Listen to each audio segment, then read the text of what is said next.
Mi nombre es Theodore Mutombo. Tengo 52 años. Nací en Kinshasa, en la República Democrática del Congo, y llevo 17 años trabajando como documentador de atrocidades contra comunidades cristianas en el África subsahariana. He trabajado en Sudán del Sur, en la República Centroafricana, en Mali, en distintas regiones de Nigeria. Mi trabajo es llegar después de que ocurre lo peor, encontrar a los que sobrevivieron, escucharlos con el rigor y la atención que merecen, y producir registros que garanticen que lo que ocurrió no desaparezca en el silencio, que el mundo a veces prefiere al escándalo de saber. He llegado tarde muchas veces. He documentado lugares donde ya no quedaba nada que documentar excepto las marcas de lo que había ocurrido. He escuchado a sobrevivientes que describían cosas que ningún ser humano debería tener que describir, porque ningún ser humano debería tener que vivir lo que describen. Pero el 7 de abril de 2023, cuando llegué al pueblo de Mangú, en el estado de Plateau, en el centro de Nigeria, 4 días después de la masacre del 3 de abril, encontré algo que en 17 años de documentación de atrocidades no había encontrado antes. No fue lo que encontré en el pueblo destruido. No fue lo que encontré en los registros de los muertos. No fue lo que encontré en el testimonio de los 180 sobrevivientes que habían pasado la noche del 3 de abril, encerrados en la iglesia del pueblo, escuchando afuera lo que no podían ver. Fue lo que encontré en el testimonio de 3 hombres del grupo armado que habían sido capturados por fuerzas de seguridad 2 semanas después, y que describieron, sin coordinación entre ellos porque estaban en instalaciones de detención separadas, lo que habían visto a las 5:47 de la madrugada del 3 de abril de 2023. Las 3 descripciones eran idénticas, y lo que describían era algo que desde adentro de la iglesia nadie había visto porque estaba afuera, pero que produjo el único resultado que importaba para las 180 personas que esa noche no dejaron de cantar ni un momento, que los 400 hombres armados que rodeaban esa iglesia desde las 4 de la madrugada dieran la vuelta y no volvieran. Cada palabra que voy a decirte es real. Tengo los registros, tengo las grabaciones, tengo los testimonios firmados, tengo el informe de las fuerzas de seguridad. Y si estás escuchando esto ahora mismo, no es casualidad. Dios te trajo hasta aquí porque lo que está por ocurrir en este relato tiene algo que decirte directamente a ti. Era la madrugada del 3 de abril de 2023 en el estado de Plateau, en el centro de Nigeria. Una región de tierras altas verdes que es uno de los puntos de mayor concentración de comunidades cristianas del norte de Nigeria, y que por esa razón es también uno de los puntos de mayor frecuencia de ataques contra esas comunidades en el período reciente. El Plateau tiene ese paisaje específico de colinas redondeadas y valles fértiles que hace que las aldeas estén distribuidas en puntos que la geografía ha determinado y que la historia ha ido llenando de comunidades con décadas de raíces en esa tierra. Las 3 aldeas atacadas esa noche eran Mangú, Gana y Kwal, 3 comunidades con un total de aproximadamente 1.400 habitantes distribuidos entre sus 3 núcleos. La mayor parte de esos habitantes eran creyentes de congregaciones evangélicas que llevaban generaciones en esas tierras. El grupo armado que los atacó era conocido en la región por una metodología que las organizaciones de seguridad y derechos humanos llevaban años documentando. Ataques coordinados en la madrugada, aprovechando las horas entre las 2 y las 5 de la mañana, cuando la resistencia es mínima y la respuesta de las fuerzas de seguridad llega tarde. Atacaban en grupos grandes y simultáneos para maximizar el impacto antes de que cualquier sistema de alerta pudiera activarse de manera efectiva. El comandante del grupo que operó esa noche se llamaba Umar Farouk Abdullahi. Tenía 41 años. Era conocido en la región de seguridad como uno de los coordinadores más activos de los ataques contra comunidades del Plató en los últimos 4 años, con historial documentado de participación directa en 8 ataques previos. Un hombre al que las fuerzas de seguridad buscaban, pero que hasta esa noche había operado con la impunidad específica de los que conocen el terreno mejor que quienes los persiguen. Esa noche, Umar Farouk coordinó 400 hombres distribuidos en 3 columnas de ataque simultáneo. La señal de inicio fue a las 1:47 de la madrugada del 3 de abril de 2023. El pastor principal de la iglesia de la Roca de Mangu se llamaba Daniel Gyang. Tenía 56 años. Era pastor en Mangu desde hacía 24 años. Era un hombre de esa complexión específica de los que han trabajado físicamente toda su vida. Ancho de hombros, manos grandes, con una voz que llenaba la iglesia sin necesidad de amplificación. Llevaba 24 años conociendo cada familia de su congregación por nombre, conociendo sus historias, conociendo sus necesidades. Esa noche el pastor Daniel no estaba dormido cuando comenzó el ataque. Estaba en oración. Me dijo cuando lo entrevisté que llevaba 3 semanas sintiendo algo que no podía nombrar con precisión, pero que le producía una urgencia de oración que no le permitía dormir más de 3 horas seguidas. Que había estado levantándose a las 2 de la mañana a orar durante esas 3 semanas, sin saber exactamente por qué, ni exactamente para qué. Que la noche del 3 de abril estaba de rodillas en su cuarto de oración cuando escuchó el primer disparo. Lo que ocurrió en los siguientes 20 minutos fue el tipo de movimiento rápido y brutal que el grupo de Umar Farouk había ejecutado 8 veces antes, con la eficiencia de quienes han perfeccionado una metodología de terror. Las 3 aldeas fueron atacadas simultáneamente. Los que podían huir, huyeron. Los que no podían o no alcanzaron a escapar, no tuvieron otra opción. El pastor Daniel tomó la decisión que tomó en los primeros 90 segundos después del primer disparo. Salió de su cuarto de oración corriendo, pasó por la casa de sus vecinos más cercanos, golpeando puertas, y fue directamente a la iglesia.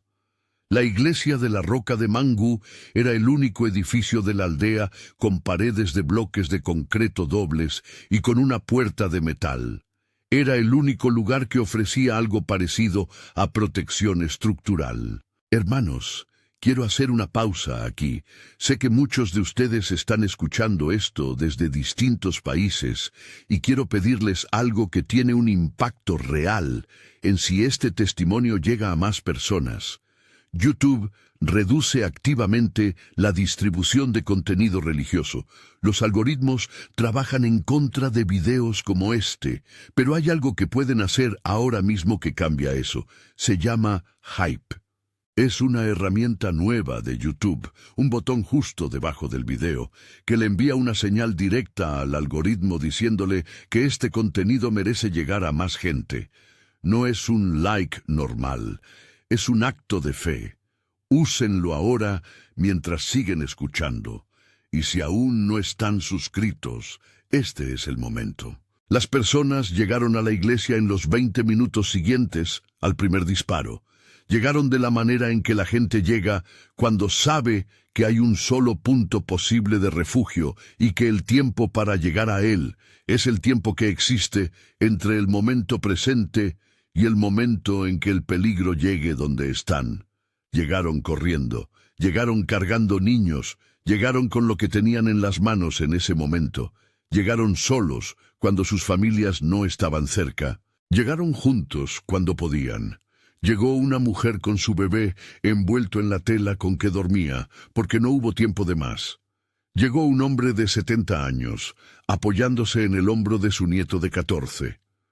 Llegaron 3 familias juntas, porque sus casas estaban en el mismo lado del pueblo, y huyeron en el mismo grupo. Llegó una adolescente de 16 años completamente sola, porque su familia no estaba en casa en ese momento y no supo hacia dónde habían ido. El pastor Daniel contó 180 personas dentro de la iglesia cuando cerró la puerta de metal a las 2:09 de la madrugada y colocó las 2 barras de seguridad.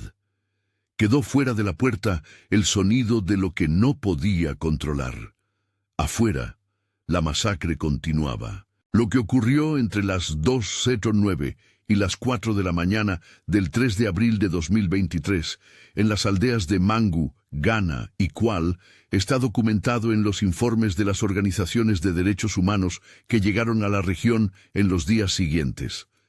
Los números documentados indican 312 personas muertas en las 3 aldeas. 312 personas que no alcanzaron a llegar a la iglesia, que no tuvieron la misma posibilidad de refugio, que fueron alcanzadas por los 400 hombres de Umar Farouk en el campo y en sus casas y en los caminos entre las aldeas.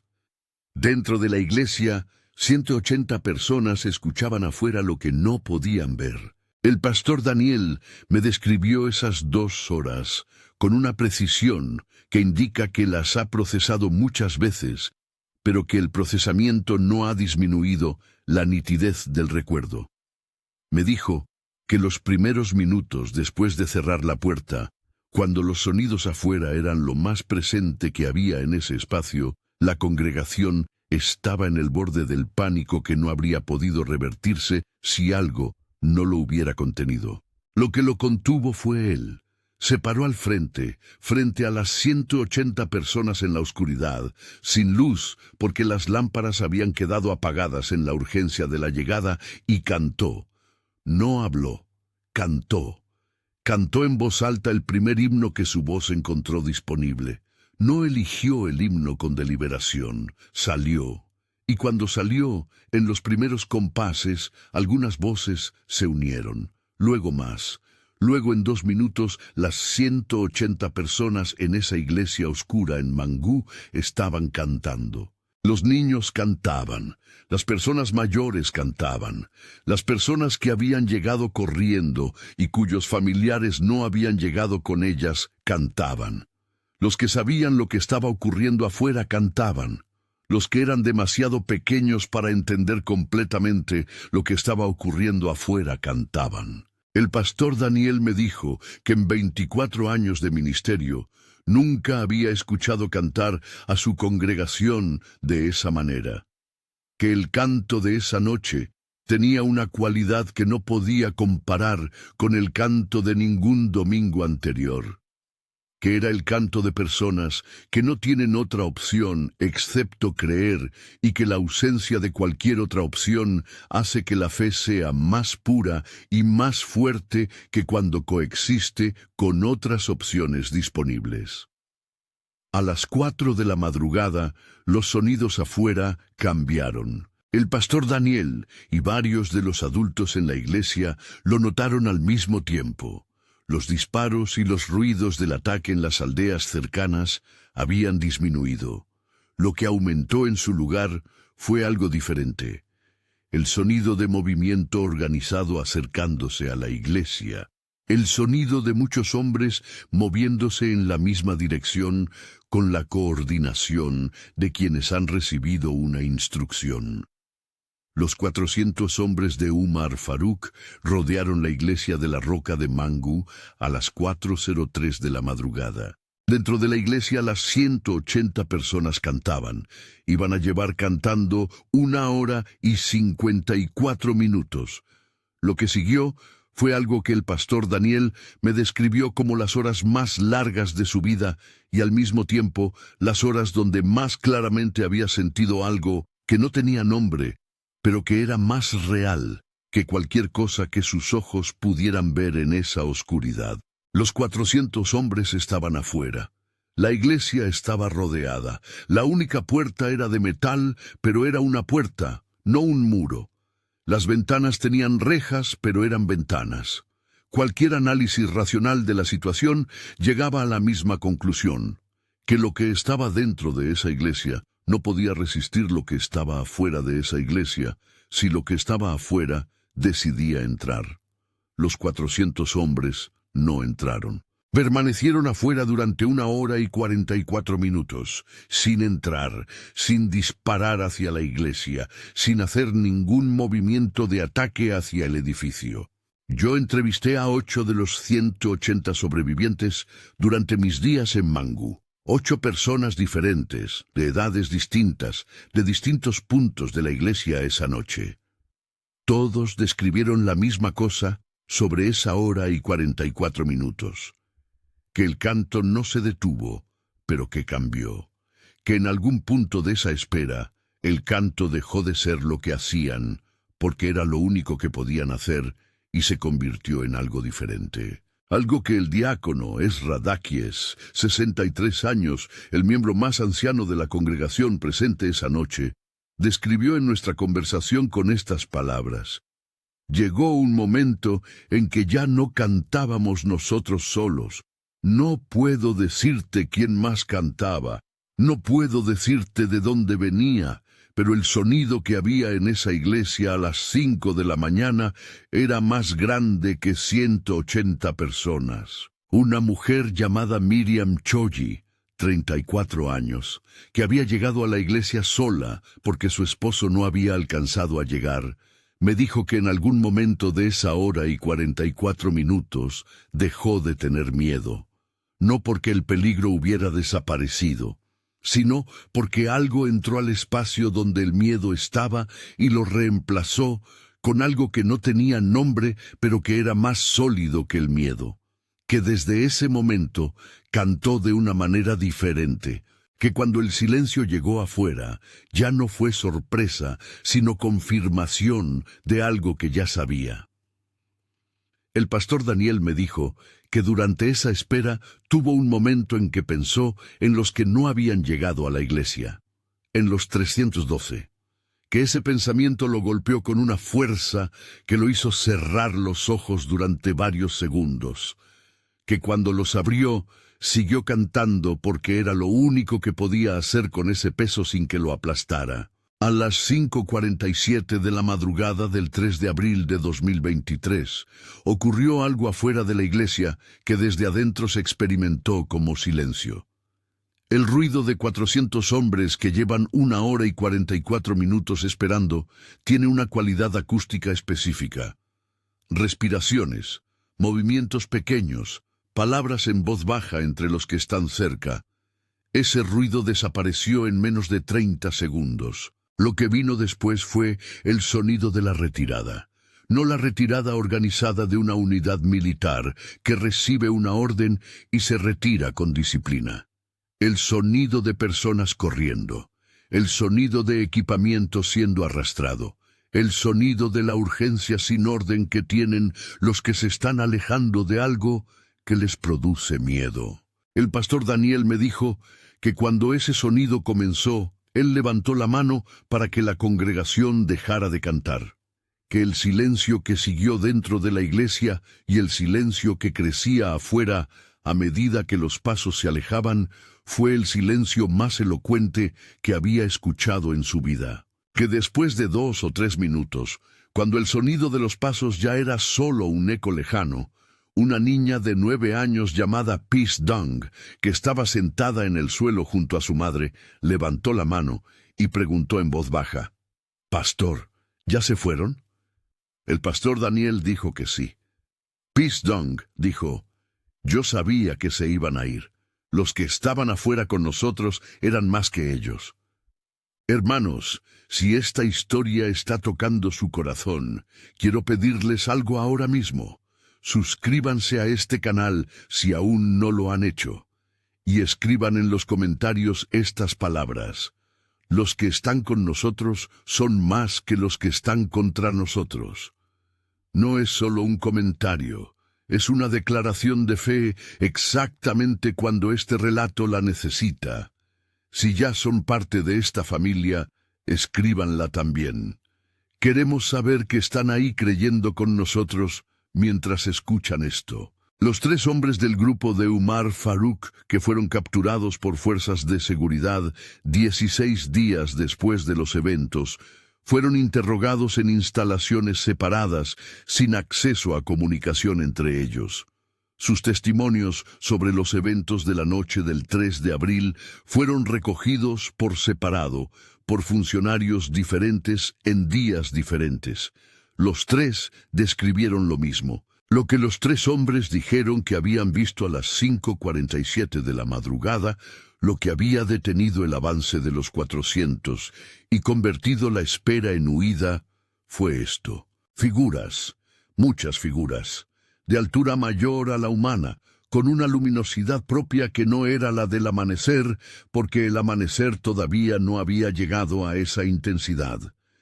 Distribuidas en línea frente a la iglesia, no moviéndose, no atacando, simplemente presentes, con una presencia que los tres describieron con distintas palabras, pero que convergían en la misma descripción esencial, la presencia de algo frente a lo que ningún arma de las que llevaban tenía ningún sentido. El primero de los tres dijo que cuando las vio, soltó el arma sin decidir soltarla, que sus manos simplemente abrieron y el arma cayó. El segundo dijo que cuando las vio, corrió antes de pensar en correr, que sus piernas tomaron la decisión antes que su cabeza. El tercero dijo que cuando las vio pensó que iba a morir de miedo antes de poder correr, que lo movió finalmente fue escuchar a los hombres a su alrededor corriendo, y que su cuerpo siguió el movimiento de los otros sin que él pudiera explicar el mecanismo. Los tres dijeron que no habían hablado de esto con nadie antes de los interrogatorios, que no sabían si los demás habían visto lo mismo, que lo que describían era lo que sus ojos habían visto y que no tenían manera de explicarlo. El funcionario que recogió los tres testimonios me dijo, en una conversación que tuve con él a través de la organización con la que trabajo, que en años de recoger testimonios de personas detenidas, nunca había recibido tres descripciones de un mismo evento, con ese nivel de coincidencia desde fuentes que no habían tenido contacto entre sí. Antes de seguir, quiero proponerte algo diferente. Convierte este momento en una semilla de impacto. Comparte este video con 5 personas. No lo veas como un simple reenvío. Míralo como una misión. Tal vez alguien en tu lista está pidiendo una señal, una palabra, una respuesta, y Dios puede usar tu decisión para dársela. No se trata de redes sociales, se trata de obediencia y propósito. Cada vez que compartes, extiendes la voz del Evangelio y te conviertes en canal de esperanza. Jesús no se avergonzó de ti. ¿Te avergonzarías tú de compartir su mensaje? Si este contenido tocó tu vida, compártelo con fe y escribe aquí abajo. Ya lo compartí. Esa declaración es más que un comentario. Es tu manera de decir, yo no me avergüenzo del Evangelio. Dios puede transformar corazones a través de tu acción hoy. Y ahora sigamos, porque lo que viene puede marcar tu vida aún más. Umar Farouk Abdullahi, el comandante de los 400, desapareció de la región del Plató en los días siguientes a la noche del 3 de abril. Las fuerzas de seguridad lo buscaron durante semanas en los lugares donde operaba habitualmente. No lo encontraron. La información que circulaba en las redes de inteligencia de la región indicaba que había abandonado no solo la región, sino el tipo de actividad que había definido los últimos 4 años de su vida. 3 meses después de los eventos, en julio de 2023, llegó a mí, a través de la red de organizaciones con la que trabajo, una información que fue verificada con 2 fuentes independientes antes de que yo la aceptara como confiable. Umar Farouk Abdullahi estaba en una ciudad diferente. Había buscado contacto con una comunidad cristiana de esa ciudad, no para atacarla, para hacer una pregunta que llevaba 3 meses sin poder hacerle a nadie porque no sabía a quién preguntársela dentro de los círculos donde se había movido toda su vida adulta.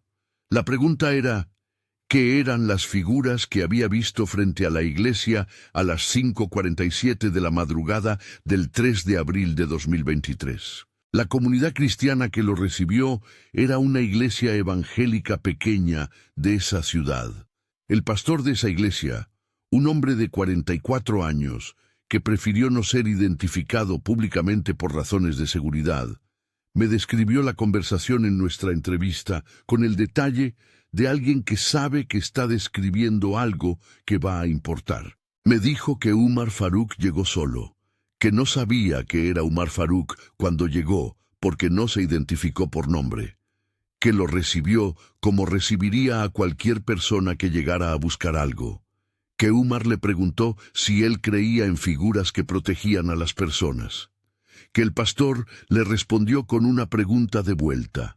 Le preguntó si había visto alguna, que Umar Farouk guardó silencio durante un momento y luego dijo que sí, que entonces el pastor supo que tenía que contarle algo. Le habló durante 2 horas sobre el segundo libro de Reyes, sobre Eliseo y su criado, sobre el ejército invisible que rodeaba al profeta en Dotán cuando los sirios venían a capturarlo. Le habló sobre la naturaleza de lo que protege a los que pertenecen a Dios y sobre por qué esa protección es invisible para la mayoría, pero ocasionalmente visible para los que Dios decide que necesitan verla, de un lado o del otro. Umar Farouk escuchó todo en silencio. Al final de las 2 horas hizo una sola pregunta: si el Dios que enviaba esas figuras podía recibir a alguien que había hecho lo que él había hecho. El pastor le respondió sin dudar que sí, que precisamente eso era lo que hacía que ese Dios fuera diferente a cualquier otro, que no esperaba que uno llegara sin historia, que la historia era exactamente lo que había que traer. Umar Farouk no respondió de inmediato. Se quedó sentado en silencio durante varios minutos, y luego preguntó si podía volver la semana siguiente. El pastor dijo que sí. Hermanos, en los comentarios cuéntenme de qué país o ciudad están viendo este testimonio. Queremos conocerlos, queremos orar por ustedes específicamente, y si alguna vez han experimentado la protección de Dios en un momento donde todo indicaba que no había protección posible, compártanlo. Su historia puede ser exactamente lo que alguien que está leyendo los comentarios ahora mismo necesita leer. En los meses siguientes, ocurrieron cosas que pude verificar. La iglesia de la Roca de Mangu registró en los 6 meses posteriores al 3 de abril de 2023, algo que el pastor Daniel documentó con los números precisos que me compartió en nuestra última entrevista. De los 312 muertos en la masacre, 298 tenían familiares directos entre los 180 sobrevivientes dentro de la iglesia. Esos sobrevivientes cargaban el dolor de haber vivido porque llegaron a tiempo y de haber perdido a los que no llegaron. Ese dolor es el tipo de dolor que puede destruir a una comunidad desde adentro si no encuentra un contenedor más grande que él. La comunidad de Mangu no se destruyó. El pastor Daniel me dijo que en los meses siguientes la comunidad tomó una decisión colectiva que nadie le propuso formalmente, pero que emergió de las conversaciones entre los que quedaban con la naturalidad de las decisiones que ya están tomadas antes de que alguien las nombre.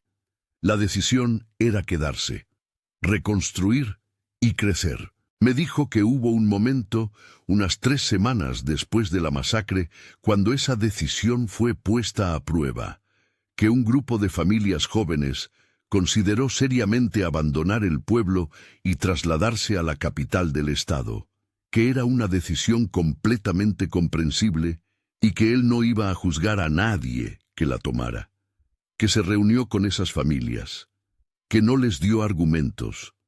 Les preguntó qué habían escuchado dentro de la iglesia esa noche, qué habían sentido y qué creían que había producido el silencio afuera a las 5:47.